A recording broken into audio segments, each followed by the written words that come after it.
Hello and welcome back, ladies and gentlemen, to the Historical Humans podcast. My name's Justin Woods, and I'm joined today by my fellow co-hosts, Coleman and Aaron Gilpin. And today we are going to Britannia, Hail Britannia, where we are talking about one of the topics that got me into archaeology, but I have steered clear away from. We're talking about Roman occupation of Britannia, right? Is that how? It, it's the occupation. Britain. It's the occupation of Britain. The province is Britannia. The Okay. names Well, are very much on top of each other. the It's almost like the provinces, English ripped off their own words for themselves. plus the provinces change every few decades or so. Those It British happens. bastards even stole the names. Uh, but we're going to be focusing specifically on Hadrian's Wall, where he built the wall. Yeah. It wasn't as it wasn't really as, but He just got credit for it, that Well, he did no work. he did order its construction. I will say that much. he Like did this. act he did actually visit it too. And for those of you who don't know, just in case who Hadrian is, he is often called the Wandering Emperor because he refused to stay at home. He straight up just traveled all across the empire. It was a big deal. So you mean he Yeah. was actually involved and an active and engaged ruler? He is Well, Huh. he is considered one of the five good emperors, I believe. he is, Five yeah. good. That's not a long Yeah. list. Yeah, that is a that's a later name that's pushed back onto him and to most of the emperors of the was it the Antonine dynasty, I believe, is Doesn't hers. Yeah, because it starts with Nerva yeah, and it goes down through like Trajan, Hadrian, Marcus Marcus Aurelius, Aurelius. Oh and no, Antoninus Pius, yeah. Marcus Aurelius was the last one. That's right, because that was the last Commodus one, is his inheritor. his son. Yeah, so yeah, but It's all basically Roman it's to me. the five good emperors are this sort of streak in Roman history in which the line of succession between emperors leads from one very capable administrator to another. The Romans, funnily enough, would not have agreed with this assessment at all. Hadrian, for example, the guy we're going to be talking about here, deeply unpopular as an emperor. Yeah. Um, the funniest thing about Hadrian, despite the fact that he did wander the empire, he basically kind of just did stuff along the way, and oftentimes towns who were hosting him really went all out. And I believe it's Ephesus where the library was built was Ephesus, yeah, that town was receiving him, and so they decked out the whole town, made it so nice and pretty for him. Like, this is how important it was, because remember, he is an emperor, and while technically, yes, there was an imperial cult, and technically they're not supposed to be worshipped like a god while still alive. However, Those that didn't lines work got out. kind of fuzzy at times, and Yeah. quite Yeah. So frankly, what? I don't blame him for going on a tour if he's being received like that everywhere he goes. He's also avoiding his wife. I They mean, hated each other. is his femboy traveling with him though? Yes. Yeah. One of the interesting things that's going to come up in this video too, with the building of Hadrian's Wall, is Hadrian's masculinity and Roman masculinity in general. They are tied to the construction of this wall, and Hadrian has two strikes against him in that category going into this. The first is he speaks Greek. The second is he has a boyfriend and is most likely gay. This boyfriend, I believe, was with him when he visits Britain and orders the construction of the wall. Uh, this boyfriend also drowns in the Nile, so there Ooh. is no happy ending for this man. Yeah, Oh, so it's not so much that Hadrian had a boyfriend. It kind of is, but not in the Not same not not, way. the, not in the The same way issue, we would think of not it today. Yeah, because again, terms like heterosexuality and homosexuality are very recent terms. Yeah. Sexuality has always been fluid throughout the entire history of the world and Yeah. depends on place to place. Aaron, you're But getting mighty Romans, controversial there, bud. Yeah, I love being controversial. No, I'm kidding. Anyway, Kind of. anyway, For the good relevance to reasons. our discussion today is Anyway, Yeah. Hadrian, the issue became whether or not Hadrian was taking a passive role, more or less. Oh, a passive roll in. Yeah, the it Oh. in a relationship like that, whoever is considered active or passive, um, Top or also bottom. reflects yeah also yeah reflects whether or not someone's masculine or feminine. yeah it was the Romans divided the world not really between straight and gay, but between incubus and succubus, dominant or submissive. uh, Yeah, that's where those names came from. yep, those are So those he are the was a Latin dom words, and top. they have some rather interesting adaptations into shall we go with Christian theology?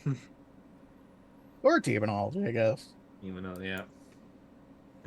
yeah, but yeah. So those things will come up against him. So we'll keep that in mind for later. We are definitely going to circle back to that. But as for the wall itself, oh boy. So this wall was built between 122 and 128 CE during the reign of Hadrian. It was ordered by Hadrian and was built by his legions. It is rather interesting wall because it's not actually in the most convenient place to build one. Uh, it's just where the Romans kind of really couldn't control. It's just where they built it. So it actually stretches from Wallsend and the River Tyne to Bonus and the Solway Firth, which is about a 73-mile or 118-kilometer stretch of land that bisects northern England. It just cuts across northern England and is just up there from sea to shining sea. Hmm. So a lot of it was very heavily constructed, um, in order to be essentially a boundary. Like Rome ends here.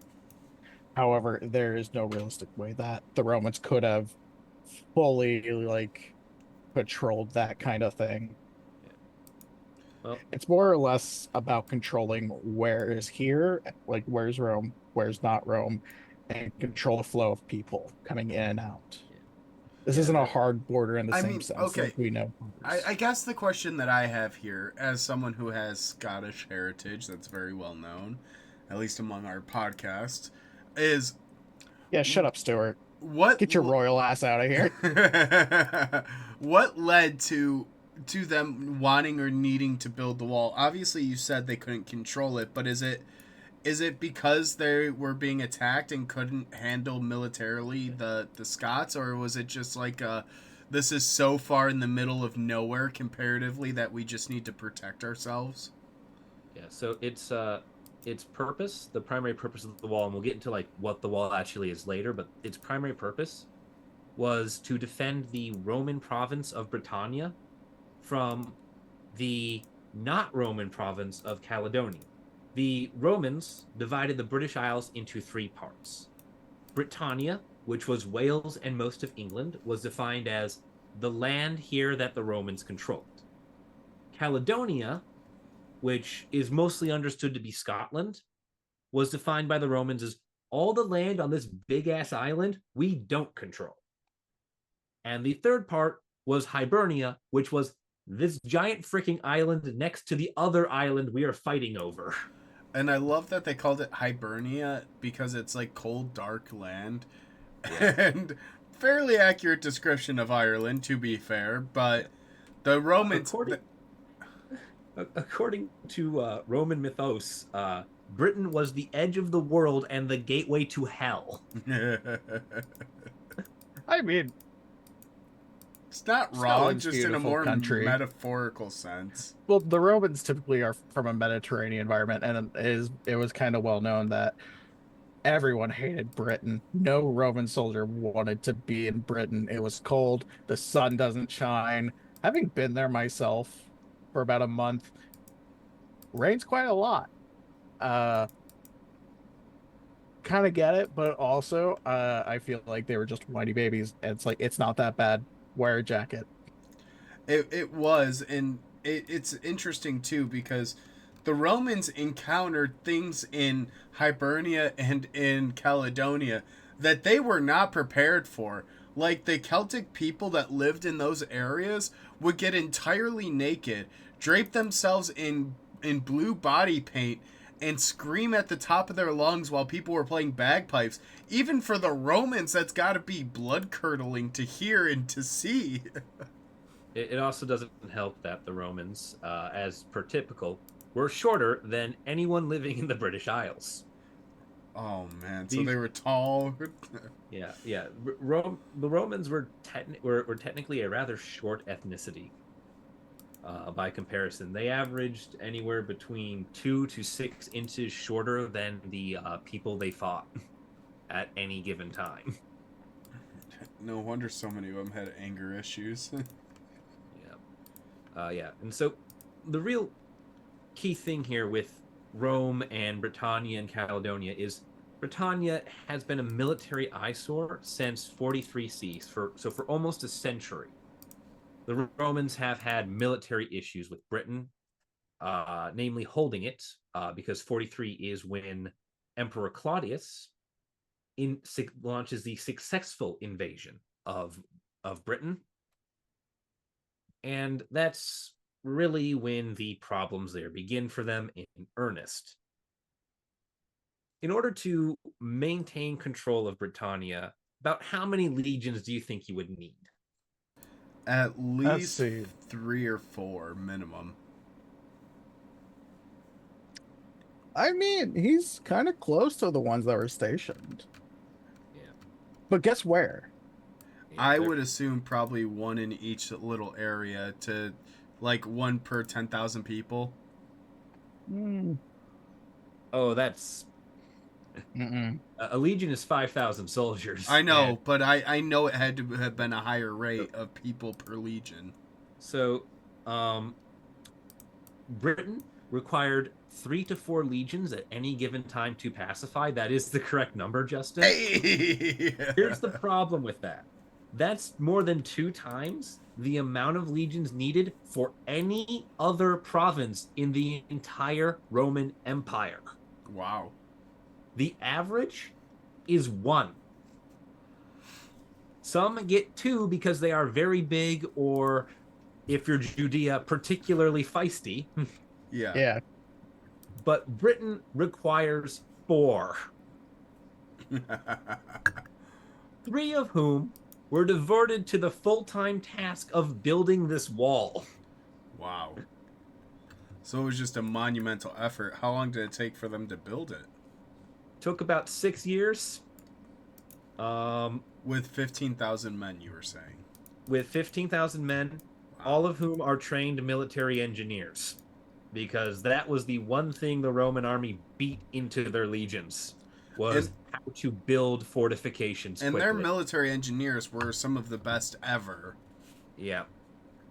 Considering a lot of their work is still used to this day. Yeah, they could build massive bridges overnight. They built almost every road in Europe. Yeah, no, there's nothing. There's like a there's a bit of a still in function. The Roman engineers who laid the path for the legions. There's a reason why all those roads lead back to Rome, because they got there first, and then like months in advance, just so the Roman military just has enough time to just go from place to place really fast. Yeah. Now, the reason for this wall, its purpose, is to counter low-intensity threats, which would be mostly raiding parties and skirmishes and just angry people looking for a fight or to steal shit. The White Walkers? Yeah. It's also designed to control access. Instead of being able to cross over anywhere you want, you can only gain access about once every mile or so down this fortress, or down this wall. That's pretty stereotypical to have controlled constricted access. I mean, especially Yeah. if you're having issues. Yeah. Because I'm assuming the raiding parties would come in, attack, and then scurry back off into the woods. Yeah. It was basically more or less that. It's cattle raiding at this point.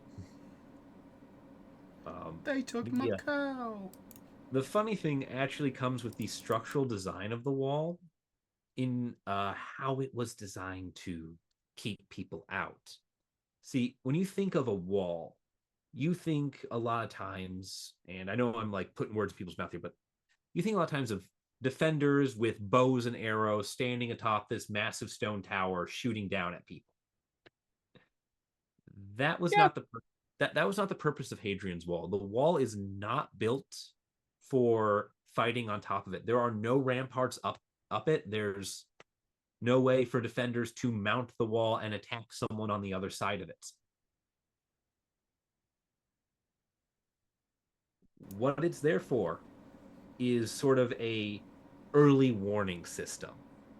It's designed so that when you come upon this wall, you are spotted by towers and either funneled through a fortress gate, or if you do try to climb it, there's enough of an early warning system for all the armies to gather on the other side of the wall and wait for you to try and come down. How tall was it? Because it wasn't very tall, was it?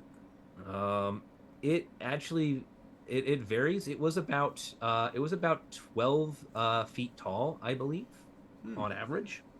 That's 12 Roman feet, which is which is actually a little bit taller than 12 modern feet. So So they were shorter by 2 to 3 inches, but their feet were longer. yeah, Compensating for much? they had larger units of measurements.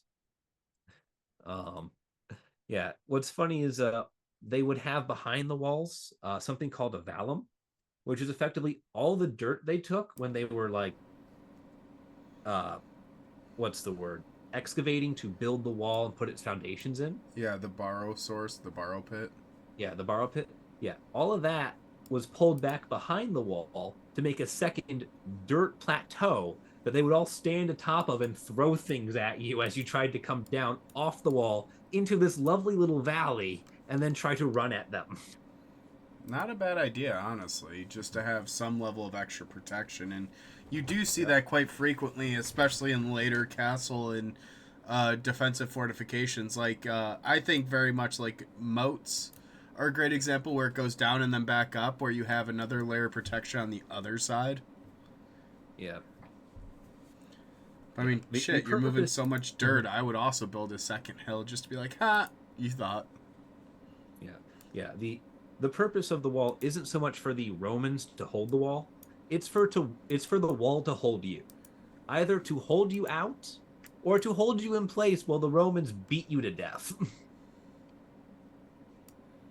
And at that, the wall was actually fairly effective. Yeah. One way or another. Yeah. Yeah, no. But this was still a huge endeavor to create anyway. Hadrian, it's I don't know if it's for sure documented that Hadrian actually had made or at least directed certain construction on certain parts of the wall. Because I think they were planning on making it a giant earthen ditch, and he came along and said, "No, I want stone." Yeah. Yeah, he is recorded by his own historian in 122 when he visits Britannia as being the first man to propose the idea of building a wall in Britain. And because he's the emperor, that's less of a request and more of an order. So they instead of digging a ditch, they still dig the ditch. That's still in front of the wall facing towards Scotland. But they build a giant stone wall. And they do this actually in a pretty interesting way. They actually size the wall based on the environment they're in. Oh, so they use the local geography. But I also just kind of love that idea of Hadrian walking around going, you know what would be kind of nice here if we just kind of put a nice defensive fortification, a wall, And the engineers just sitting there panicking, like, we have to build this, we have to build this, we have to build this. We got to Yeah. figure out plans, we got to get engineers on this, we got to find the money. There's some guy with a slate board just rapidly erasing things and drawing new stuff in, Oh my god, trying to keep up. trying to change everything to make it work. But yeah, the wall is actually smaller by Wallsend in the east than it is in the west by Bonus. In the east, it was supposed to be 10 feet wide. These are Roman feet by 12 Roman feet tall. And in actuality, it's more like 8 feet. Oh. Whereas the plans, which were more stuck to in the west, called for the wall to be 20 feet thick.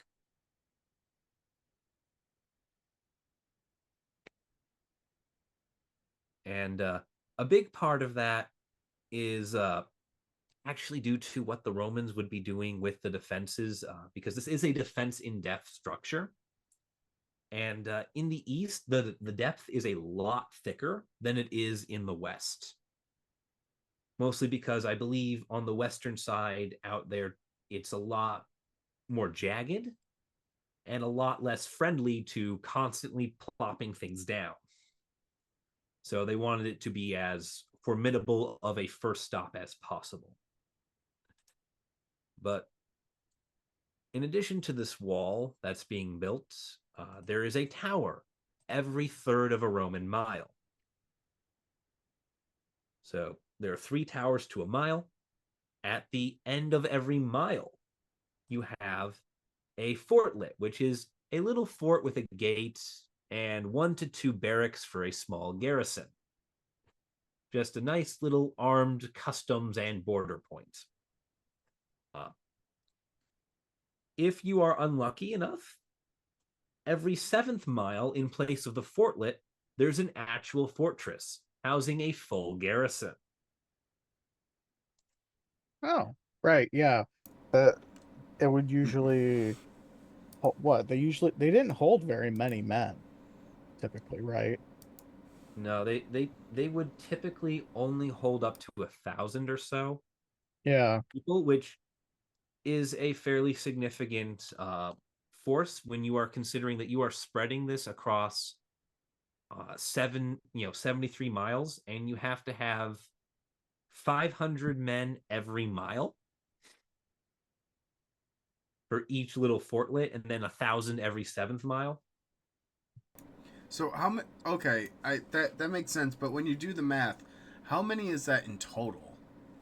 So in total, and this is just estimates, I don't have the exact numbers for the actual manpower behind the wall, and I don't really think the Romans were too interested in collecting and publishing that either. But the manpower on this wall would have to be, just to maintain the garrisons and stock the different watchtowers, at least 35,000 men. So Probably more. equivalent That's- of like 5 Roman legions and 6 legions. Yep. But just to fun fact, garrison the wall. Yep. Fun fact, the legions may have built it, but they did not man it. The Romans, for a lot of their fortifications, love to use these things called auxiliaries. They would outsource. Pretty much. Well, yeah. A Roman auxiliary was a person who lived in the Roman Empire who would trade a set number of years of military service, normally most of your expected life, and if they survived to the end of their service, they and their descendants would be granted citizenship in Rome. And so 35,000, probably more people, would have traded serving on this wall in exchange for citizenship. Interesting. Yep. Yeah. Also, the auxiliaries would typically serve in military roles that were more suited to a structure like this than the Roman legionnaires. Legionnaires are heavy infantry and siege engineers. Auxiliaries are things like cavalry, which are great for early warning systems, and archers, which are great for shooting people coming over a wall. For early deterrence. Yeah. So which is a lot better than, say, a catapult and a heavy infantry soldier. Neither of those can move very fast or really do anything about someone trying to climb a wall. And so it would get a lot of legionnaires. Well, at the very least, it was effective, I hope. Yeah. It's in operation for about 300 years. Okay. Yeah, 128 to 410 about. The wall has a couple things helping it. It has the ditch along the entirety of the front, except for in some places they would actually turn the wall a little bit to follow a ravine, so that you would just have a natural death pit in front of the wall instead. I mean, again, using your environment to your advantage is not a dumb idea. It's very smart. Yeah. Those things like that. And then, of course, they had the vallum in the back, that nice, like, hilly plateau that they could go stand on in case someone did get over the wall. This whole thing is a massive, masterclass in sandbagging. Now, what's really interesting is on the West Coast, where the wall is thickest, the Romans had the most fucking problems. Because, by God, they extend their defenses in depth for a further 26 miles behind the wall. Is just a massive militarized zone. Okay. It's filled with interesting. Yeah, it's filled with fortresses just all down the Cumbrian coast. And the reason for this is because even though Vikings don't exist yet, the Scots had boats. Oh no! Yeah, that's right. Also, like Irish Raiders too. Yep. And so you've put all this effort into building this massive wall. Well, what are the Scots going to do? They're going to get in a boat, sail around your wall, set fire to something, sail back. That just makes me think of the infamous picture of the end of the Great Wall of China, where it just terminates into the ocean. I imagine it's very similar. And then on one end, you see the Scots in Caledonia hopping in their boat, literally just going across and hopping right back out. Yep. Yeah, Romans thought of that. This was not their first rodeo, so they're just like, we're just going to build 26 miles of fortresses behind it. A lot of these things are more just deterrence itself. Yeah. Like that's kind of easier to maintain than, say, absolutely fully stock this entire region and wall with legions from one end to the other. The best defense is good deterrence. That's the real. Oh yeah, no, it's 100% that sign when you enter Walmart that says you're on camera. You know, 2/3 of those cameras don't actually work. But as long as you don't know which 2/3, you will not steal from that Walmart. Yeah, pretty much. Justin quietly having like a square-shaped torso right now as he's just got something there. Yeah, my inner anarchist has something to say, but my professional side is being overridden. So, yeah, anyways, it's just a deterrent method. It's showing, hey, you don't want to attack us. Look at what a big wall we have. It's mighty. Yeah, it's all about deterrence and controlling the level of the threat that gets in. Well, it also kind of boils down to projection of power too, because when you see that this force has built a wall that's almost 100 miles long, 20 feet wide, 12 feet tall, like it's not something insignificant. It took time, it took effort.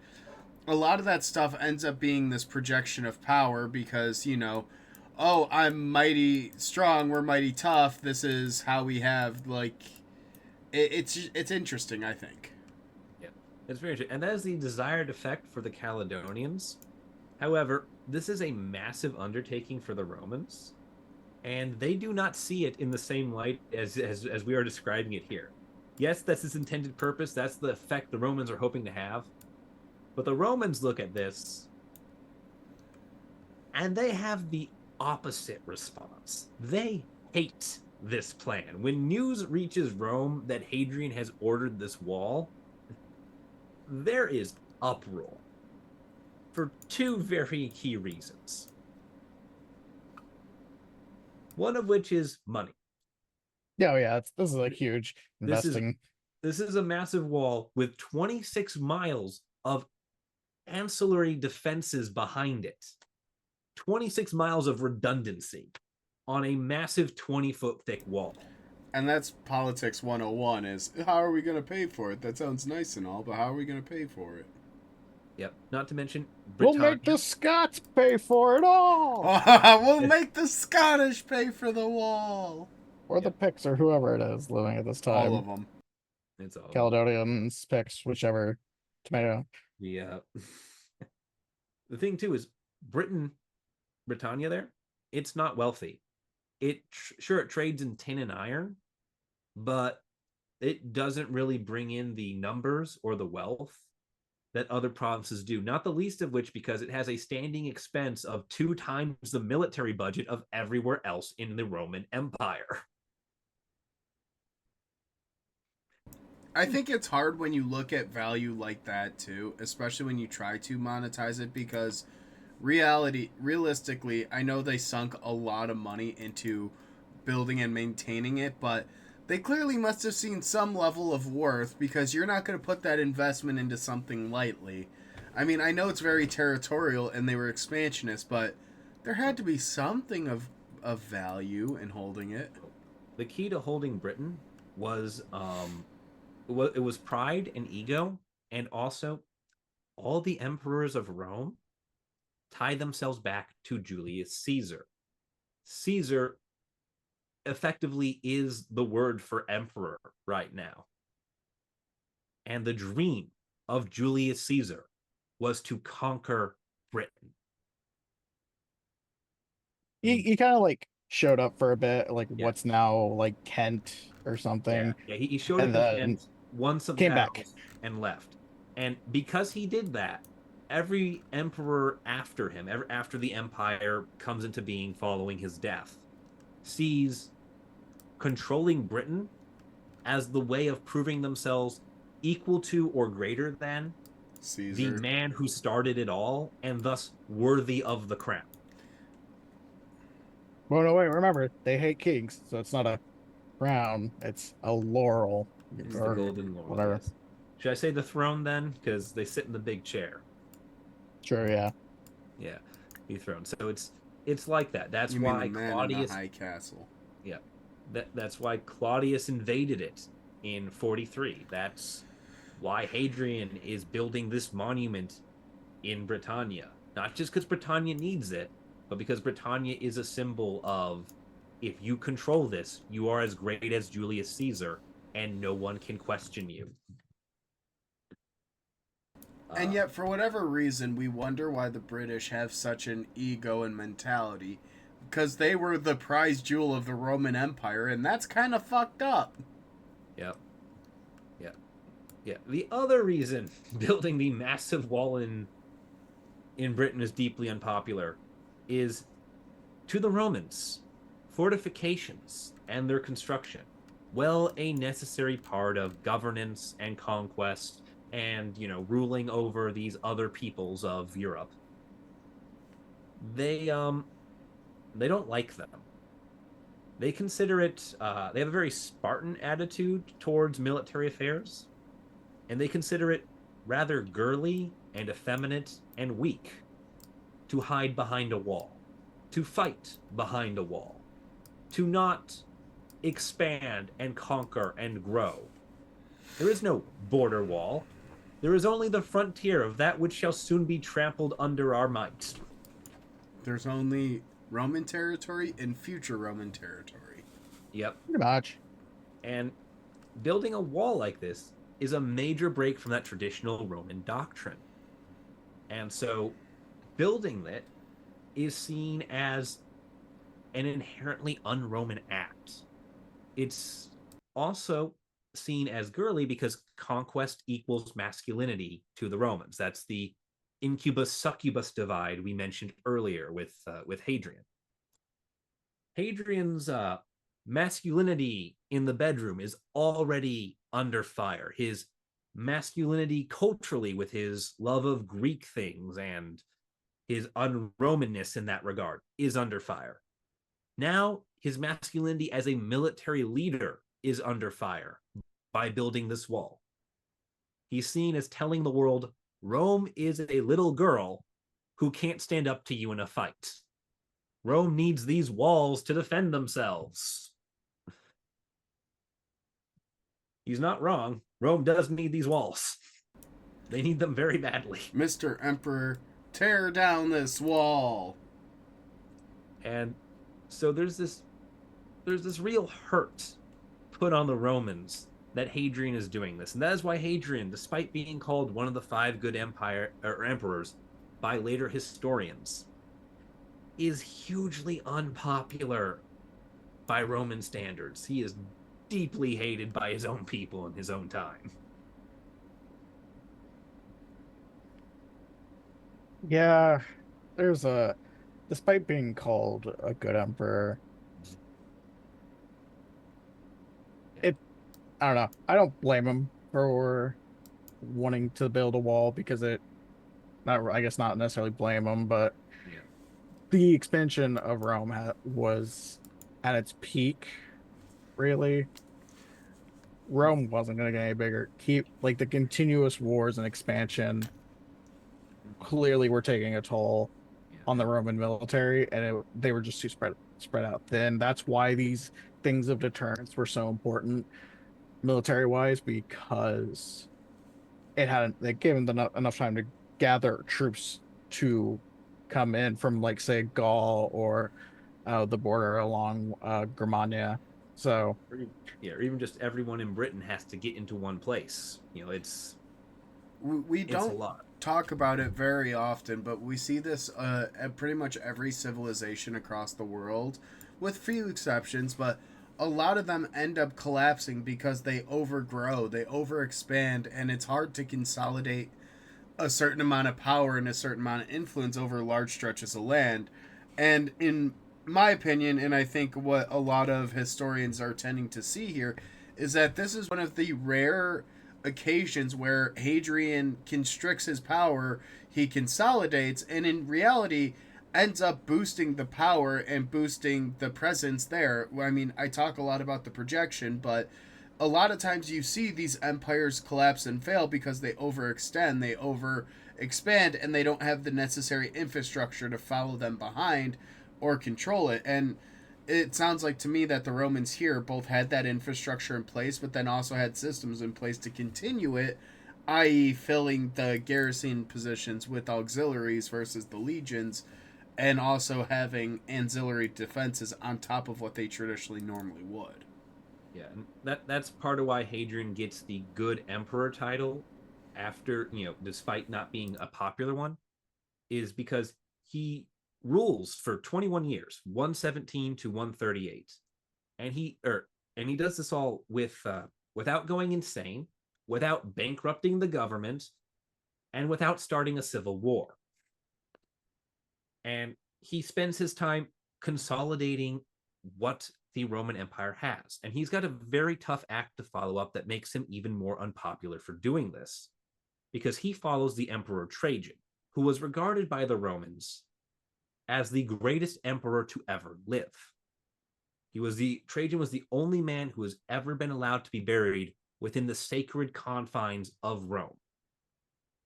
He's buried in Trajan's Colum. You can go see the monument in Rome if you're ever there. His urn is at the base of that statue. That's his tomb. And what did he do that was so special and great? Well, Trajan, his entire reign proved that the Roman Empire was expanding beyond its capacity. Trajan's Great War is the Dacian War, where he conquers Dacia, which is effectively now Romania.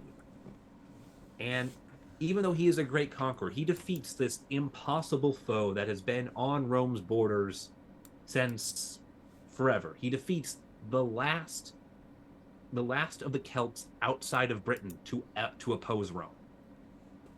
He defeats them. And Hadrian, as his protege, as his heir apparent during this time, looks at this and realizes that Rome doesn't have more people than it did before. Rome doesn't have more legions than it did before. How is Rome going to govern and control an entire new province that, by the way, has no natural borders? Yeah. So Hadrian sees in Trajan's reign, despite how great Trajan is as this mighty warlord, Trajan is able to maintain Rome's expansionism to its zenith. Hadrian says, I'm not like that, and I'm not willing to gamble the future of the empire that the guy who comes after me will be just as great as the guy who came before. And so he consolidates. I'm not like other emperors. No. But honestly, I think that really, admittedly, like we talked about already, but I think that does show a great deal of leadership, of respect, of kind of this acknowledgement of, hey, I know this isn't forever, this isn't permanent. Let's try and consolidate and, put it all together. And, Very interesting. And to be fair, Hadrian is right. Some 60 years after he takes the throne, Rome gets a very bad emperor in the form of Emperor Commodus, and the entire dynasty collapses into civil war and ruin. Oof. So Hadrian is right not to gamble on the future. History proves him right, and hence he is known as a good emperor. Honestly, one could dream. That's like the end goal, is just like history validating you many, many millennia after your death. Yeah, it's been 1900 years, and he is right. Hadrian was proven right. His philosophy,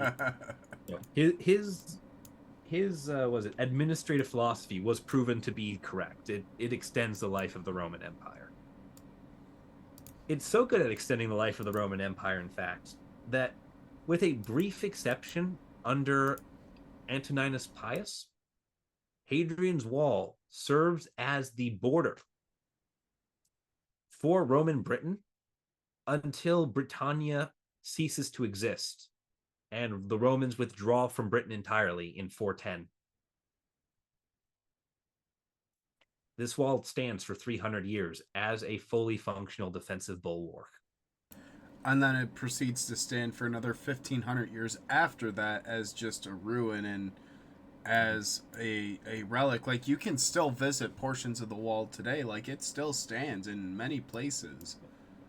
Yeah, it's been a UNESCO heritage site since 1987. Which I know Aaron and I have talked about wanting to go as a bucket list item of go hike the 70 miles of the wall, which if you guys want to see, subscribe, let us know, help us get there, because I want to so badly. that would be a really cool series, I We could think, film the if whole we thing. hiked it. Yeah. Yep. There's just the two of you, and then like about half a mile back, you just see this blue dot as it's just me following. Except it looks like Slender Man, just with your large, lanky posture. Yep. I am very slow. I am very slow on hikes, but I do not stop. So it's just, Whereas I'm like a bulldozer. I don't go very fast, but nothing gets in my way. Mm-hmm. Stopping me. Don't stop me. Don't stop me. Yeah. Now, with that, it's important to mention one very key blip in the history of Hadrian's Wall. And that is that even though Hadrian's Wall is the first great wall constructed here in Britain, and the most important and the most long-lasting, it's not the only one. There is also the Antonine Wall, which briefly replaces Hadrian's Wall. It gets constructed by Emperor Antoninus Pius, who is the successor to Emperor Hadrian. Hadrian dies in 138. Antoninus Pius takes over and rules from 138 to 161. Antoninus Pius is the fourth of the 5 good emperors. And one of the things that he comes into here is Hadrian has left him in a bit of a pickle politically at home. Hadrian's never in Rome. Hadrian's not really seen as a true Roman by the Roman people. And so Antoninus Pius gets on the throne and he has to prove himself immediately. And unfortunately for him, Hadrian was such a good consolidator, there were no wars he got to participate in prior to becoming emperor. So how do you prove that you are a strong military commander when you've never fought a war? You start one. Oh, yeah, that works. As soon as this guy gets on the throne, he goes into Britannia, conquers about 100 more miles, gets into what is actually Scotland now, says, I have conquered the Caledonians, and proceeds to build a new wall.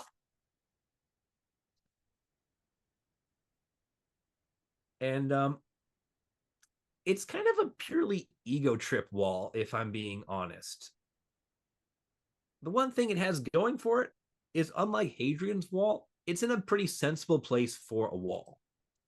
The sea to shining sea is really only about 36.5 or 58.5 kilometers east to west. It goes from the Firth of Forth in the east to the River Clyde in the west.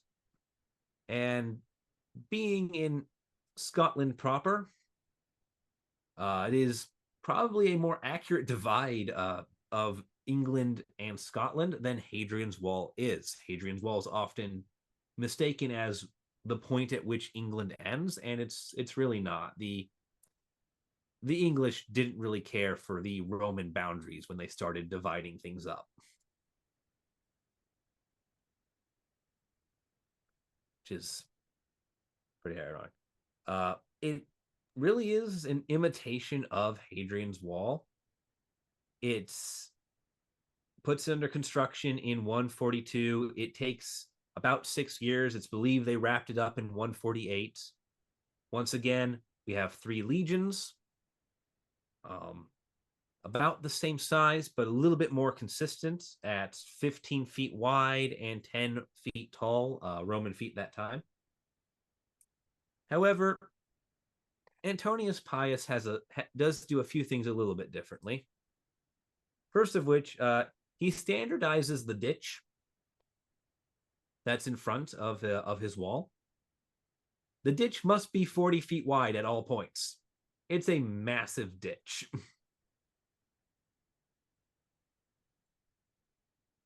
He also, what's the word? Oh yeah, he invests in the roads behind his wall. He builds what's called the military way to connect all the fortresses immediately behind his wall. And what's interesting is his wall fortresses. He has 16 of them across 37 miles. Hadrian, on his wall, for like full forts like these would have been, he would have had maybe 12 across 73 miles. So it's a lot more densely fortified of a single line defense than Hadrian's Wall. Because remember, Hadrian's Wall has that big 26-mile defense in depth thing going behind it in some places. This does not have that. This just has concentrated forts. So is this meant to be more intensive of a fort, more in the weeds, or was this just kind of a different take on a different strategy? This was meant to be more manpower intensive of a fortress. We're putting more people in a smaller area to better defend it, create a more solid base. barrier. And also, we're going to save on the treasury a bit here. Mm-hmm. The wall, unlike Hadrian's, it's not a stone wall here. The Antonine Wall was the earthen mound from that massive 40-foot ditch, topped by a wooden palisade. It's all wood and dirt. It's not stone. You could burn through it if you tried. So there needs to be more soldiers around in case someone, tries that.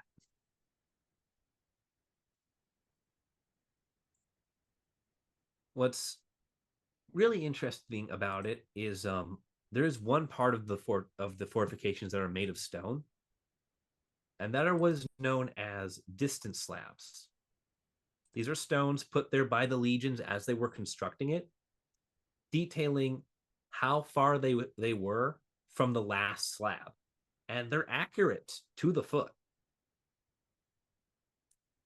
They were also what you might consider warning totems, because in addition to a carved, hey, you are 416 feet from the last slab,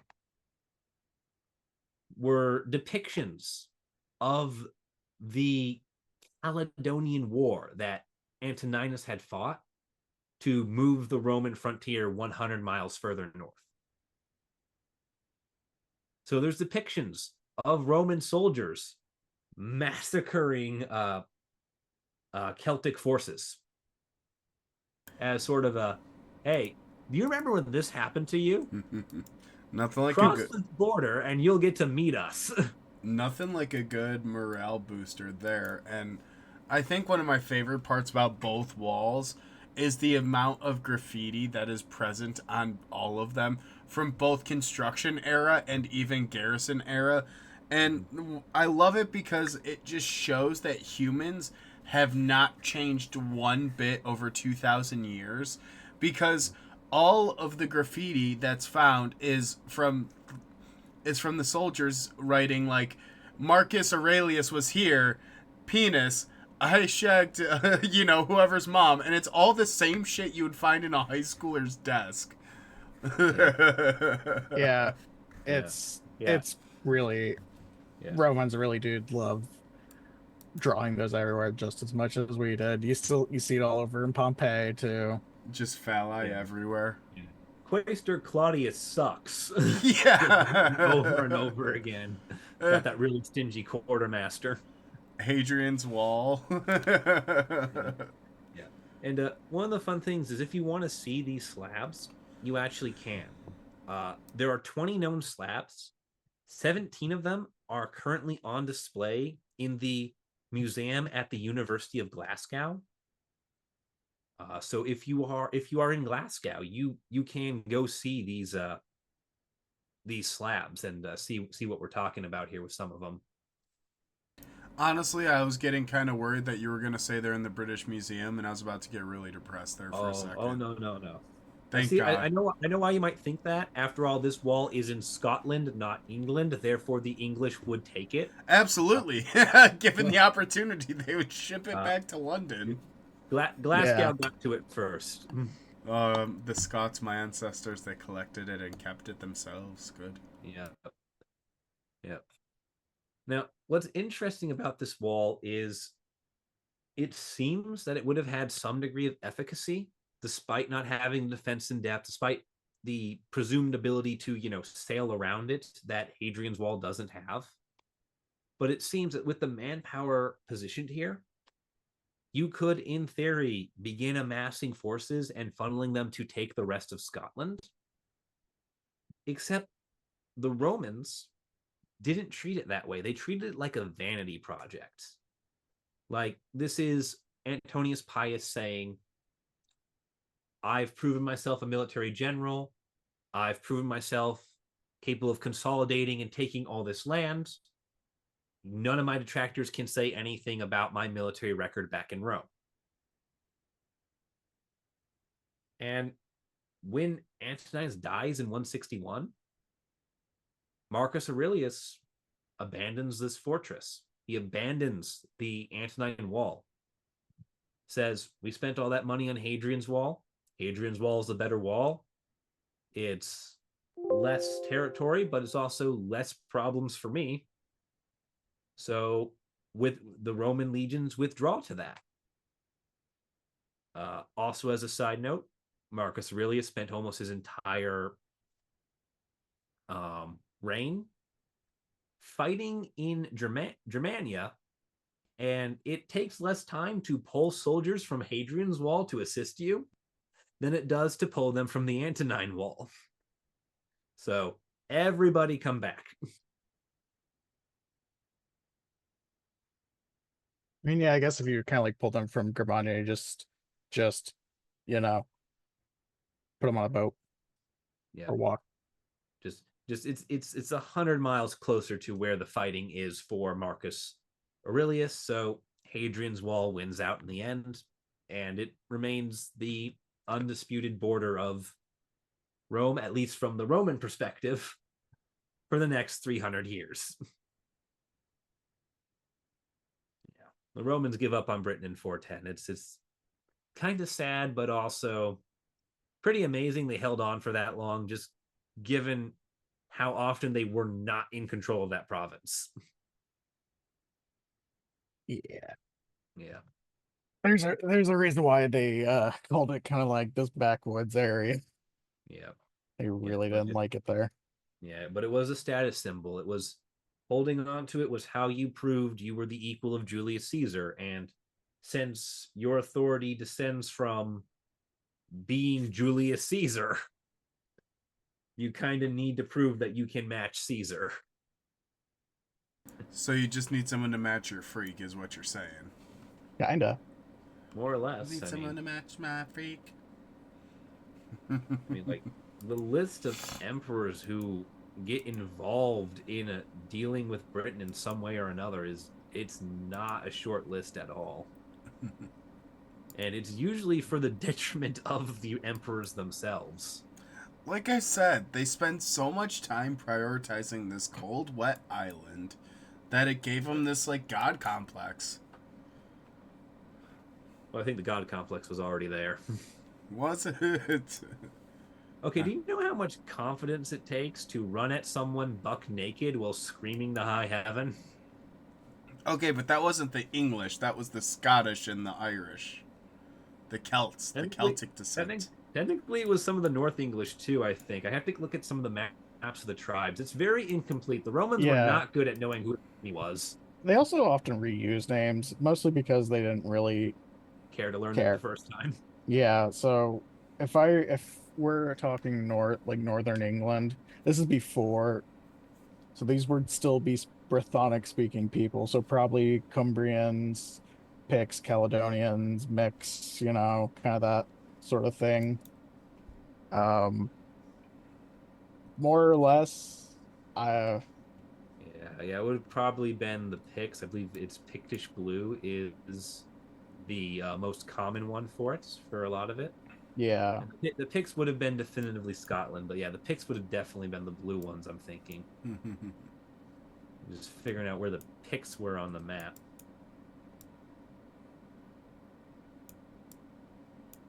Pretty far, kind of farther north. Yeah, they would have. The Picts would have been the people the Romans would have run into trying to get Antonine's Wall built, because they would have been on the border with them then.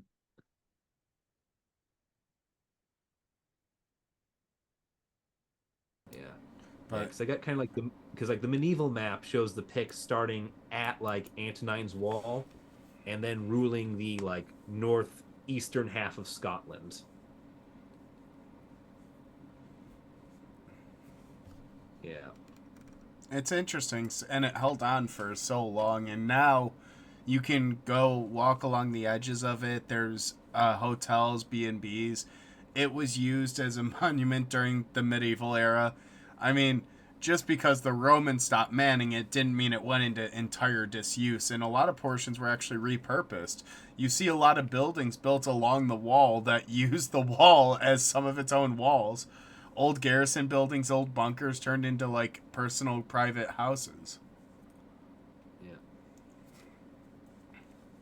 It's kind of cool, and It's one of those things, like, we make a lot of jokes about the Roman occupation of Brittany, but or Britain, and it really... Brittany. Yeah, I know. Well, in northern France, they did Is that cover... Brittany with an I or Brittany with a Y? I'm talking about Brittany, the area in France, northern France, that was just given to the fucking Brittany, Vikings.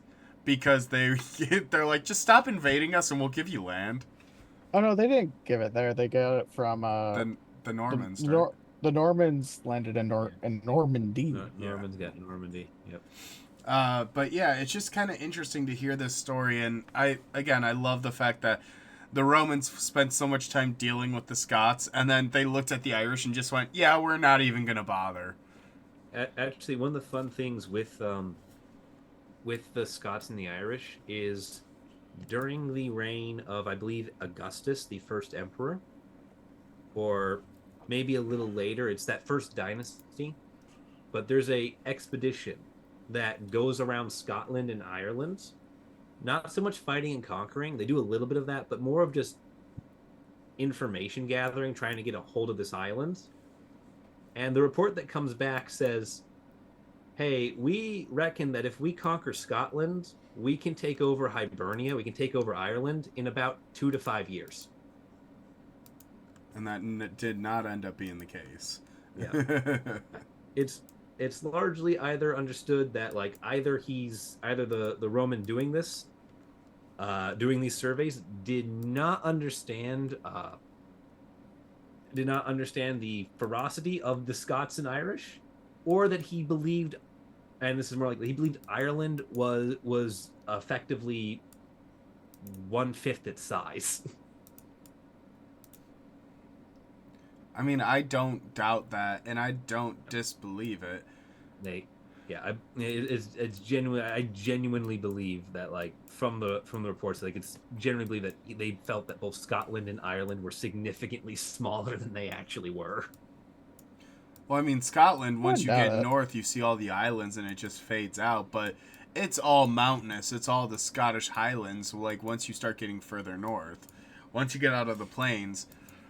Ireland is a little bit different. I mean, they have their bowl, but it's still... Oh. I cannot imagine how much of an understatement and an undersizing of the islands that was. Like, they're not that big. We'll be fine. Yeah. It's just one of those, like, I'm pretty sure the Romans didn't think there was anything past Inverness, up there, that island. I'm pretty sure they didn't think that existed at all. So, like, all the Hebrides, all that, doesn't exist.